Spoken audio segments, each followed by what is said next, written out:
Мьюинг. По многочисленным просьбам, письмам и комментариям люди хотели про мьюинг. Давайте разберемся, что это такое, так ли он эффективен, чем можно его дополнить и нужно ли вообще им заниматься. Меня зовут Тимофей Кармацкий. Поехали. Два предприимчивых ортодонта Джон и Майк Мью разработали свою собственную систему, которую назвали именем себя по своей фамилии Мью. Отсюда и происходит название метода мьюинг.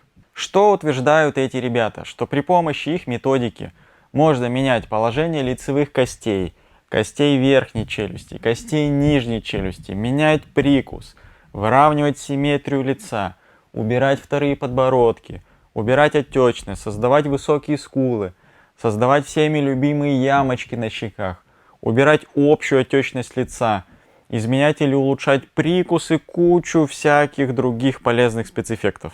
Ну и в принципе можно сделать лицо более красивым, симметричным, челюсть более квадратной, чтобы было прямо как на картинках Супермена из американских комиксов, которые вы все видели раньше, мультики, где супергерой там обязательно в трусах и вот с таким подбородком и голливудской улыбкой. В чем суть методики? Первое правило: держи язык постоянно 24 часа в сутки прижатым к верхнему небу. Причем чем большая часть языка будет соприкасаться с верхним небом, тем лучше и тем эффективнее.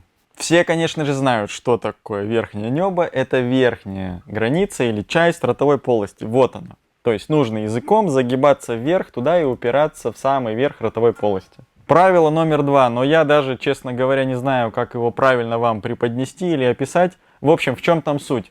С точки зрения авторов, нужно правильно пережевывать пищу, а затем проглатывать пережеванную до состояния жидкости пищу волнообразными движениями языка. То есть нужно как-то пережевывать пищу до жидкого состояния, с этим все понятно, а затем как бы засасывать ее прямо в горло, проглотить, пропихнув ее языком, ну в общем, типа, наверное, как змея, как-то так. Следующее правило — это специальная жевательная резинка, которую, конечно же, можно купить на каком-то там официальном сайте, там-то и там-то за такие-то деньги, которую они, конечно же, специально создали для вас или для нас, которую можно покупать, жевать, тренировать мышцы, и эта жевательная резинка будет развивать жевательные мышцы, и отсюда будет положительный эффект, так как мышцы будут постоянно тонизироваться. Ну и в их системе идут различные упражнения для шеи, часть из которых я покажу и прокомментирую. И в принципе они все хорошие, они действительно полезные. В общем, своей методикой эти ребята пошли вразрез с общепринятыми стандартами и принципами стоматологии и общества ортодонтов и вступили с ними в конфликт. И как обычно бывает со всеми, кто идет против системы, кто пытается внедрить в общество какие-то простые эффективные методики, которые могут широко распространиться и создать конкуренцию, их начали прессовать, их исключили из британского общества ортодонтов. В общем, старая история. Тут, в принципе, ничего нового. Все, кто идет против системы, подвергаются репрессиям. Вспомним нашего горячо любимого доктора Хаммера. Или вспомним доктора Батманхелиджа. Или вспомним доктора Симончини. Тут классика жанра. Люди придумали какую-то полезную, простую систему, которую просто внедрить, которая перенаправляет поток пациентов из официальных клиник, стоматологии, из клиник ортодонтов к ним на обучение.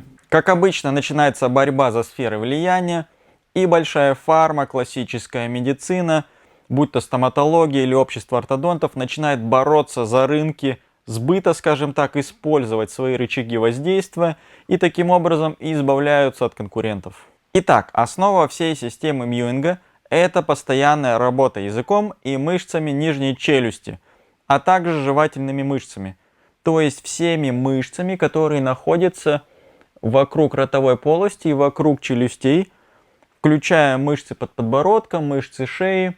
Если заставлять эти мышцы постоянно работать и приводить их в нормальный тонус, то это приводит к положительным результатам и даже меняет форму черепа. Идея очень хорошая, мне тоже нравится, но нужно быть объективным и нужно сказать, что, во-первых, она не новая. В начале прошлого века американский стоматолог Уэстон Прайс занимался исследованием здоровья зубов прикуса и состоянием верхней и нижней челюсти у географически изолированных племен индейцев и различных коренных народов.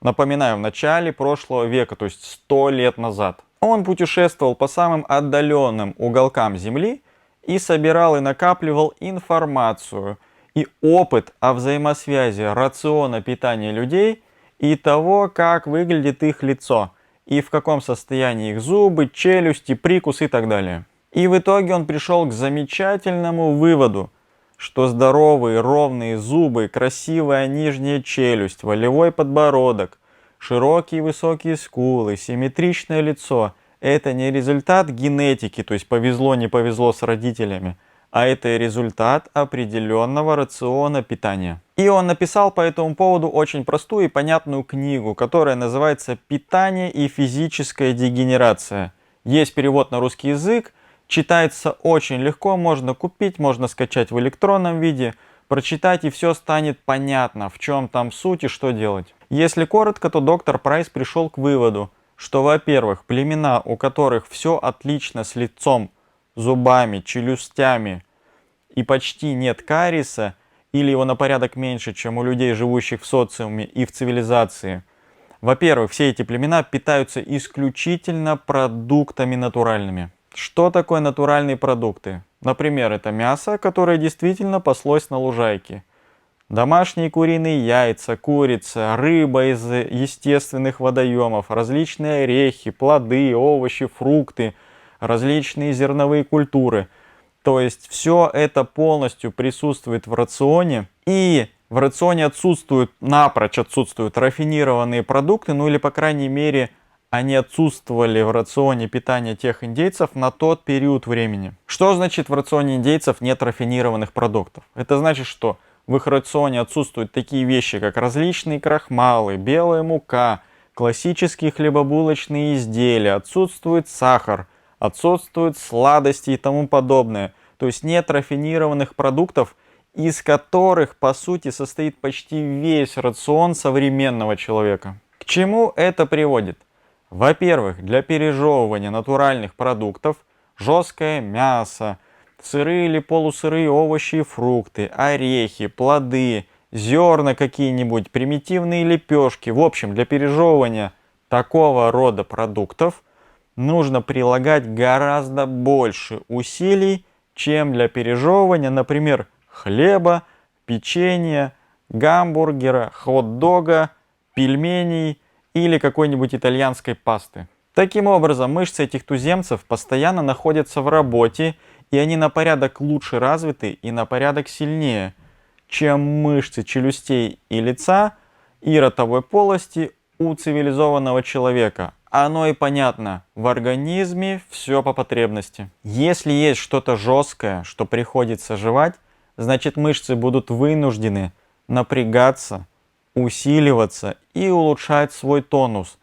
И наоборот, если нечего жевать, и пища растворяется буквально просто от слюны или ее легко проглатывать в непережеванном виде, то можно ничего не жевать, и мышцы становятся слабыми. И второй вывод. Рацион туземцев, насыщенный натуральными продуктами, богат такими жирорастворимыми витаминами, как витамин D, витамин А и витамин Е.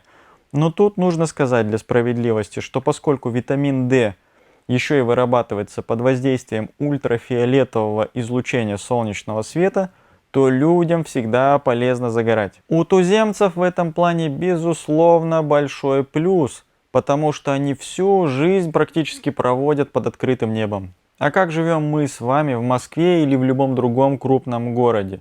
Солнце бывает за всю зиму, ты увидишь буквально там пару раз на пару часов, да и то холодно, ветрено, снежно, плюс снег слепит глаза, ты быстренько с этого солнца убегаешь или прячешь лицо, плюс ты одет в зимнюю одежду, и таким образом никакого ультрафиолета, по сути, ты толком и не получаешь вообще. А это значит, что никакой витамин D не вырабатывается. И я вам больше скажу, даже люди, которые живут в теплых странах, например, спасатели Малибу, ну или если брать не какие-то там экзотические варианты, но, например, жители Кавказа, где, казалось бы, должно быть большое количество солнечных дней, и хорошая доза ультрафиолета, а значит никаких проблем с витамином D быть не должно. А нет, у всех этих ребят тоже очень часто наблюдается дефицит витамина D. Статья, описывающая исследования про спасателей Малибу, говорит примерно следующее, что у них был дефицит витамина D, потому что он, оказывается, вырабатывается не в ответ на любое излучение. То есть не любое солнце одинаково полезно. А чтобы он вырабатывался, нужно, чтобы солнце светило под определенным углом 15-20 градусов. А это примерно до 12 дня, после 17:00 вечером. В общем, там куча нюансов. Поэтому, если туземец всю жизнь живет под открытым небом, то у него гораздо больше шансов получать солнечные лучи под нужным углом. А соответственно витамин D у него будет вырабатываться гораздо лучше, чем у обычного человека. С этим все понятно. Кроме витамина D нас еще интересует витамин А, витамин Е и витамин К2, так называемый кофактор к витамину D, который улучшает его работу и облегчает всасывание витамина D при приеме вовнутрь. Короче, в итоге получается, что туземцы питаются натуральными продуктами и получают большое количество жирорастворимых витаминов с печенью животных, с рыбьим жиром и так далее и тому подобное. То есть все это они получали с пищей. Таким образом, доктор Прайс сделал вывод, что основная причина того, что у людей в цивилизации начинает нарушаться прикус, начинают разрушаться зубы, десны, деформируются челюсти, кости черепа смещаются и так далее и тому подобное, это, во-первых, дефицит жирорастворимых витаминов и, возможно, прочих веществ, и второе – это слабое развитие мышц ротовой полости и челюстей. Доктор Прайс набрал сначала тестовую группу детей, а потом расширил свое исследование. И все, что он делал, это просто насыщал рацион обследуемых, исследуемых людей натуральными продуктами и создавал им рацион по образу и подобию туземцев, у которых жил. И, о чудо, все начинало восстанавливаться. Даже кариес проходил, челюсти становились симметричными, мышцы развивались равномерно и симметрично, лицо становилось более красивым. В основном эти группы состояли из детей, и вы, конечно, можете сказать, что ну понятно, там у детей, у них еще все развивается, поэтому с детьми все не так, как со взрослыми, а в преклонном возрасте уже ничего не меняется, ничего не восстанавливается и так далее. А я вам напомню, что все ткани и клетки нашего тела имеют период обновления, и даже клетки костей обновляются раз в 5-7 лет. И таким образом, если проявлять настойчивость, то эффект обязательно будет в любом возрасте. По сути, Мьюинг призывает делать все то же самое, но единственное, чему он не уделяет внимания, это восполнению дефициту веществ. Мьюинг – это чисто механическая штука для тренировки мышц.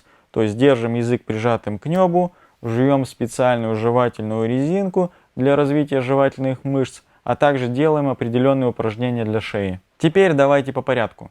Большая часть людей, которые заинтересовались Мьюингом, по статистике, это люди, которые просто хотят избавиться от второго подбородка. Ну и справедливости ради надо сказать, что люди, которые не знают, что такое Мьюинг, они тоже, как правило, хотят избавиться от второго подбородка. Что такое второй подбородок, все прекрасно знают. Возьмем наш черепок и посмотрим сюда. Вся вот эта зона под нижней челюстью заполнена мышцами, то есть они натянуты здесь как гамак. Здесь еще есть подъязычная кость, куча всяких разных мелких мышц. То есть это мышечный гамак. Еще его могут называть диафрагмой. В теле несколько диафрагм, вот это одна из них. Как правило, второй подбородок это не потому, что мышечный гамак провисает. Это лишь один из механизмов, и он не может давать большого второго подбородка. Основной механизм не в этом. Основное, что здесь провисает и формирует объем второго подбородка, это лимфатический и венозный отек. То есть, иными словами, просто застой жидкости в этой зоне. Основное, что здесь накапливается и формирует объем второго подбородка, это не мышцы, а жидкость, которая накапливается в самих мышцах, между мышцами, между фасциями, в подкожной жировой клетчатке. Что это за жидкость? Это лимфатический и венозный отек. Именно это создает основной объем второго подбородка. Поэтому для того, чтобы максимально быстро и эффективно избавиться от второго подбородка, нужно не столько и не только качать мышцы нижней челюсти и подбородка и под нижней челюстью, сколько убирать отечность. А на то, чтобы выработался нужный тонус мышц всей этой зоны, уходят месяцы или даже годы. То есть это не так быстро происходит. А на то, чтобы избавиться от отека, нужно гораздо меньше времени.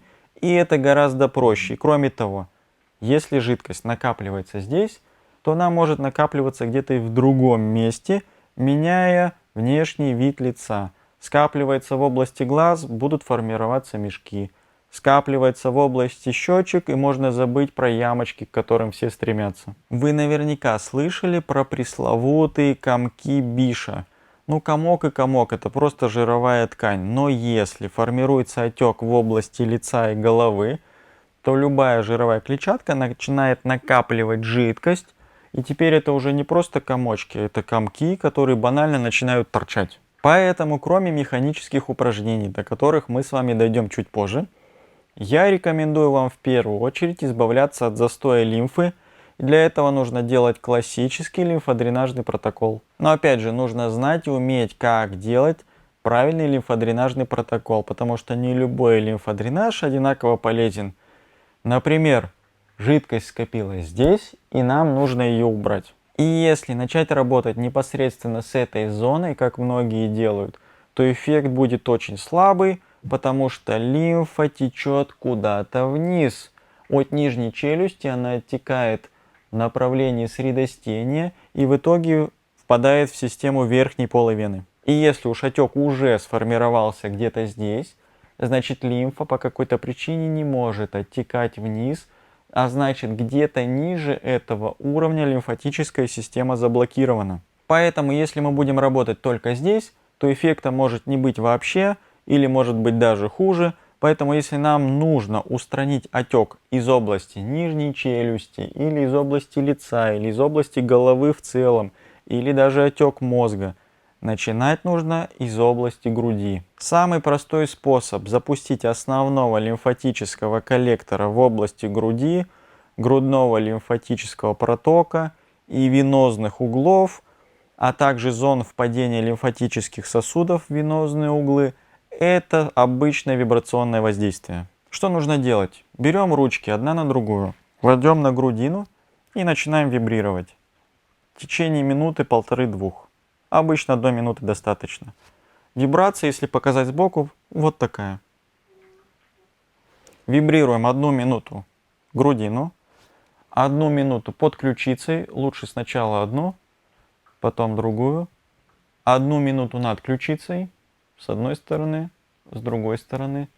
И только затем переходим выше и вибрируем возле угла челюсти с одной стороны, с другой стороны.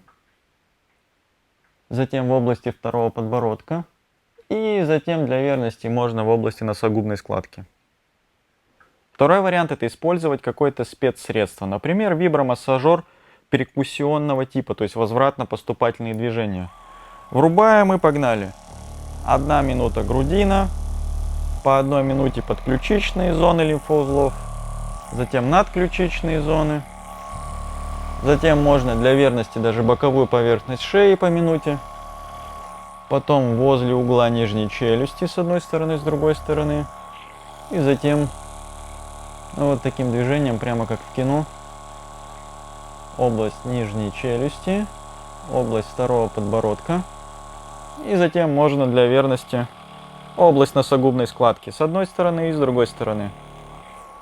Но опять же, если у вас нет такой игрушки, не беда. Просто берем руки и делаем руками. Будет тоже эффективно. После того, как вы провибрировали всю вот эту зону и запустили лимфоузлы, они уже работают, отток уже пошел, нужно расправить фасции всей вот этой зоны, а также расслабить мышцы, потому что фасция — это как одеяло. Если она скомкалась, ну примерно как-то вот так, то через нее очень плохо идет лимфатический отток. И в то же время, если мы ее расправим, разгладим, сделаем ровненький, то лимфоотток будет хорошим. Упражнение на расслабление фасции всей этой зоны очень простое и выглядит плюс-минус следующим образом.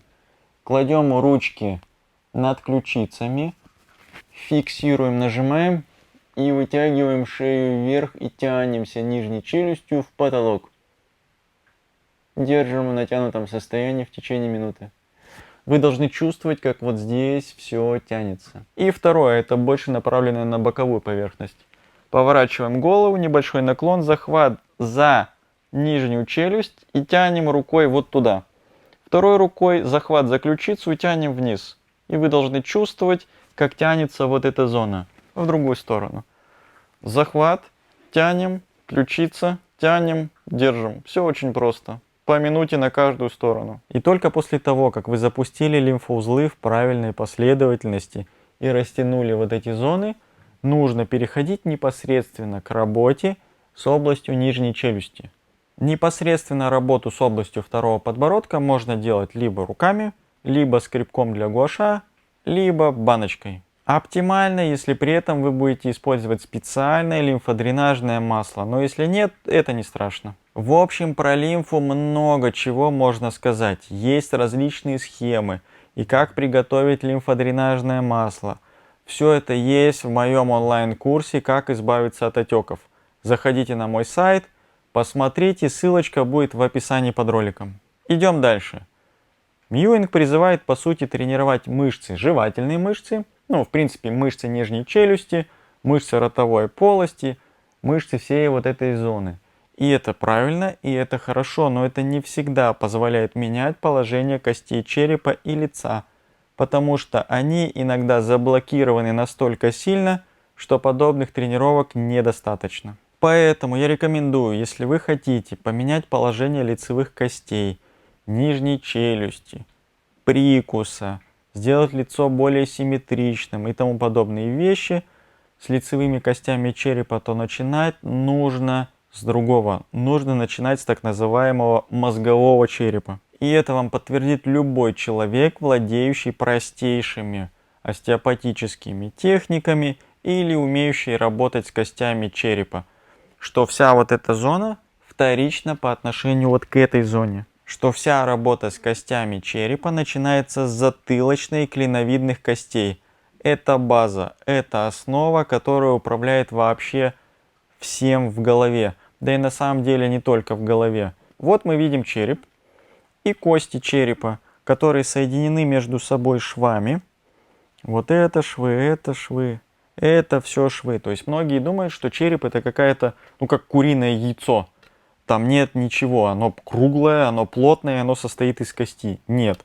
Череп состоит из множества костей, которые должны двигаться друг относительно друга, которые должны дышать. Основа всего – это работа с затылочной костью и так называемой клиновидной костью, которые создают, по сути, основу для всего, которые должны двигаться. И если кости черепа блокируются частично, либо полностью, какие-то отдельные или все разом, то реагировать будет не только череп, не только лицо, реагировать будет вообще все. Вплоть до того, что положение, например, теменных костей или височных костей может влиять на положение таза. То есть реагировать будет все тело целиком. Кости можно разблокировать самостоятельно. Для этого используется скребок гуаша. Берем скребок и работаем. Но если у вас вдруг нет скребка под рукой, то мы используем то, что у вас всегда есть под рукой. Это столовая ложка. Обычная столовая ложка. Берется ложка и делается ложкой. В чем смысл методики? Задача проработать вот эти швы. То есть все то, до чего мы можем легко и просто дотянуться самостоятельно. Техника очень простая. Берется ложка, прижимается к самой верхней части головы. Вот сюда, вот сюда.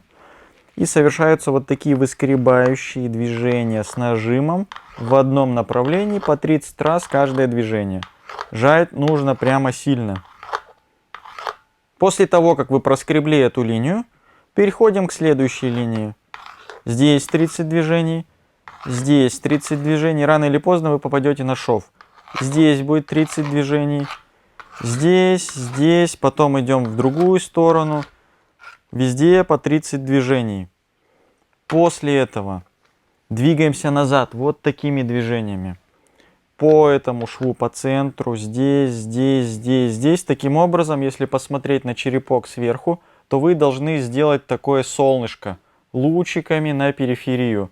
проработав все вот эти линии по 30 движений каждое движение. Ложкой нужно давить сильно, должно быть болезненно. Если волос на голове не очень много, могут оставаться синяки. Но зато вот эта рефлекторная стимуляция скальпа и черепа будет способствовать улучшению микроциркуляции всей вот этой зоны, и волосы будут расти гораздо лучше и будут лучше выглядеть. После того, как вы сделали солнышко, нужно уделить отдельное внимание затылку. Мы берем и проскребаем затылок. Тут, тут, тут, тут, тут, тут и тут. Везде по 30 движений.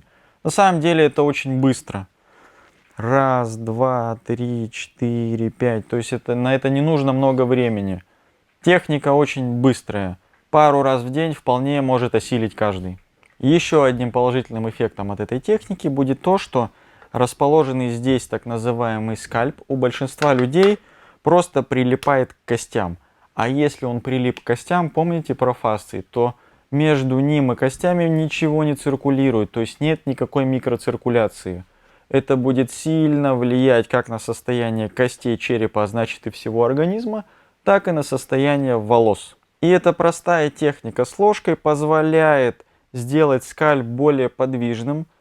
В области скальпа улучшается микроциркуляция, кости разблокируются, куча положительных эффектов, включая рост волос, появление новых волосяных луковиц, исчезновение головных болей, уменьшение отечности в области головы и головного мозга, ну и так далее. Итак, мы разобрали, что если вы хотите эффективно поработать со всей вот этой зоной, то, во-первых, нужно регулярно прогонять лимфу, и, во-вторых, нужно разблокировать кости черепа.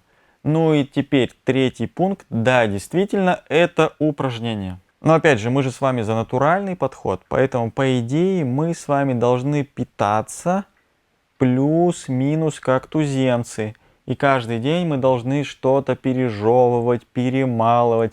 И это должна быть натуральная пища, мясо, рыба, орехи, какой-нибудь жесткий зерновой хлеб с жесткой корочкой, какие-нибудь свежие фрукты, свежие овощи, какая-нибудь свежая морковка и так далее. И так далее. Если вы все будете делать именно так, то вы поневоле будете, по сути, целыми днями тренироваться. Вы будете вынуждены целый день что-то жевать, перетирать, тренировать, укреплять. И мышцы, во-первых, будут тренироваться как жевательные мышцы. И, во-вторых, за счет того, что вы постоянно будете жевать пищу, гораздо больше будет работать язык. И он тоже будет тренироваться. Но если вы не питаетесь в соответствии с этими рекомендациями и едите обычную рафинированную пищу, то тогда действительно нужно делать какие-то упражнения, все либо частично из того, что рекомендует система Мьюинг. Напоминаю, что система Мьюинг рекомендует жевать какую-то там специальную жвачку, прижимать язык к верхнему небу, двигать челюстью туда-сюда, ну и так далее. Для себя я отметил тот факт, что пока я в течение нескольких лет, наверное, практиковал цигун, я практиковал тихий цигун, так называемый Джунь-Юань цигун. Так вот, одним из условий практики Джунь-Юань цигун было постоянное удержание языка прижатым к верхнему небу. Эта техника помогала закрывать так называемую микрокосмическую орбиту и помогала циркулировать энергии по переднему и заднему энергетическим каналам. Короче, нужно было постоянно держать язык прижатым к верхнему небу. И у меня выработалась привычка держать язык прижатым к этой точке.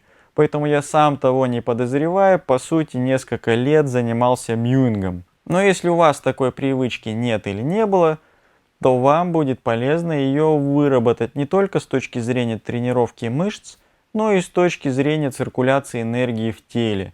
Верим мы в это или не верим, да какая разница? От нас не убудет и хуже-то точно не будет. Поэтому почему бы не попробовать и не подержать язык в этом положении?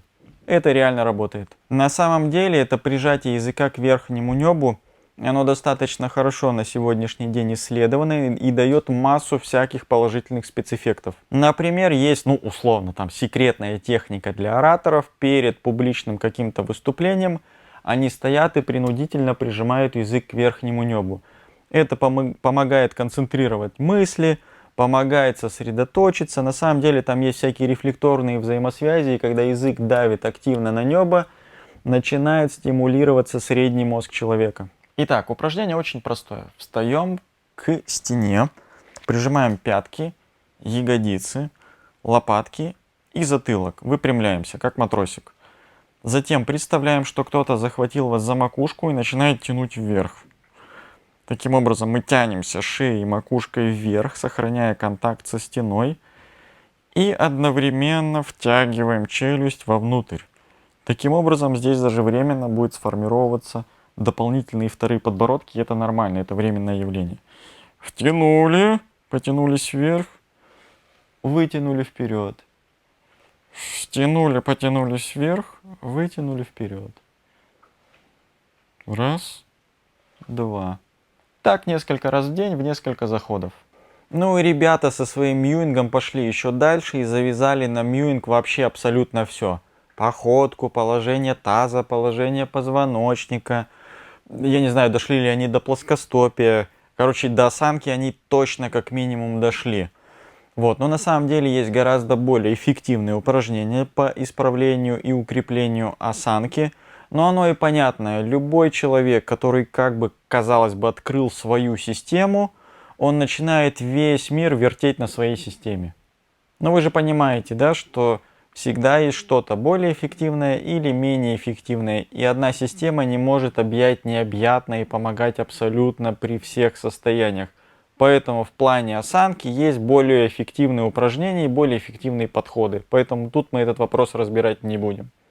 Итак, мы с вами разобрали отечность, заблокированные кости черепа, тренировку мышц при помощи упражнений или при помощи жевания простых, жестких продуктов натурального происхождения. И теперь самое главное, что нам надо разобрать, это насыщение организма дефицитными веществами, а именно витамином D, витамином Е, витамином А и витамином К2. Те, кто смотрел мой ролик про витамины, кто не смотрел, ссылочка будет в описании или на моем канале, его легко найти. Вы видели, что я постоянно, каждый день горстями пью всякие БАДы и витамины. Кучу витаминов и кучу минералов. И я продолжаю это делать уже на протяжении многих лет и, естественно, буду продолжать. И я не рекомендую своим телезрителям ничего того, что не делаю сам. Я рекомендую только то, в эффективности чего убедился на собственном опыте, на собственной практике, в собственной жизни. И рекомендую только то, что безопасно, просто, доступно, и делюсь с вами только этим. В общем, нам нужно восполнить дефицитные вещества или, возможно, дефицитные вещества. И самый простой способ, естественно, это купить БАДы витамин D, Е, А и К2. Вот примерные дозировки для приема вовнутрь. Витамин D 10 тысяч единиц в сутки, витамин А 10 тысяч единиц в сутки, но для беременных и курильщиков дозу нужно уменьшать до 3000 единиц. Витамин Е 100 единиц в сутки и витамин К2 200 микрограмм в сутки. Витамин К2 можно принимать не ежедневно, а можно принимать следующим образом. 3 недели вы принимаете просто витамин D, а 4-ю неделю принимаете совместно с витамином К2. Не буду показывать банки и рекламировать конкретные фирмы, чтобы не раздражать определенную часть аудитории так называемой рекламой. В общем, в итоге вы поняли, что мьюинг вещь в принципе хорошая, и в принципе эффект есть, но есть очень много нюансов, и что есть много всяких хитростей. Ну и еще нужно отметить, что все эти супер фотографии до и после, которые вы можете видеть в интернете и в роликах, наполовину, в общем, они неправдивые. Кроме того, большая часть этих ребят это, как правило, молодые люди или вообще подростки, у которых еще не завершено формирование скелета. Поэтому есть вероятность, что они и так бы изменились в лучшую сторону. Особенно это касается подростков 13-15 лет.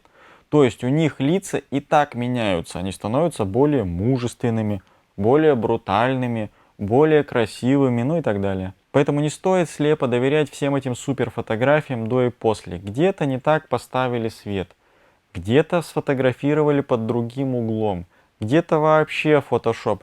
Короче, вы сами прекрасно понимаете, что снять можно одно и то же под разным углом, с разным освещением, и будет совершенно разный визуальный эффект. Но факт остается фактом, что тренировка мышц этой зоны – это всегда хорошо. Другое дело эффективность и результаты, а также скорость их возникновения. Поэтому думайте сами, нет никакой необходимости переплачивать какие-то баснословные суммы за курсы по мьюингу.